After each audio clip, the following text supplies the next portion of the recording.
Kim Chu, binyantaan si Sian Lim dahil sa mga pa-interview nito.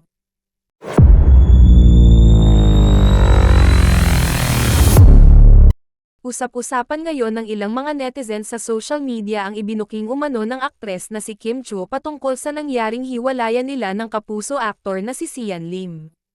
Ang ikinagulat pa ng maraming mga netizens ay ang naging pahayag ni Kim Chu na kung sakaling ilalabas niya sa publiko ang kanyang side ay baka wala nang manood ng pelikula ni Sian Lim at tuluyang masira ang showbiz career nito.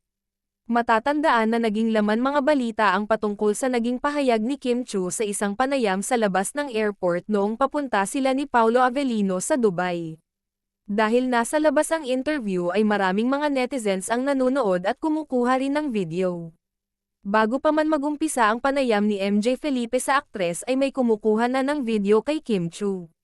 Naitanong sa actress host ang kanyang reaksyon sa mga pagsisiwalat ni Sian Lim ng mga detalye sa kanilang paghihiwalay sa mga naging panayam nito sa iba't ibang mga programa.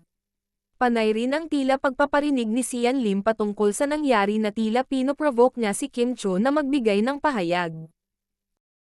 Samantala, may kumakalat ngayon na video na may malabong audio na kung pakikinggang mabuti ay maririnig ang pahayag ni Kim Chu na, kung may sasabihin umano siya tiyak na mawawalan ng manonood ang movie niya. Bagamat walang binanggit na pangalan ng aktres marami ang naghinalang si Sian Lim ang tinutukoy nito dahil ito lang naman ang kanilang naging topic at mayroon ding pelikula ang aktor na kakapalabas pa lamang sa mga sinehan. Kung sakali mang tutuhanin ni Kim Chu ang kanyang banta, natitiyak na maaapektuhan ng malaki ang career ni Sian Lim. Sa ngayon pa nga lang ay tila nahihirapan na ito nang hindi pa nagsasalita si Kim Chu. Ano pa kaya ang mangyayari kung si Kim Chu naman ang kakanta kung ano ang kanyang side sa kwento?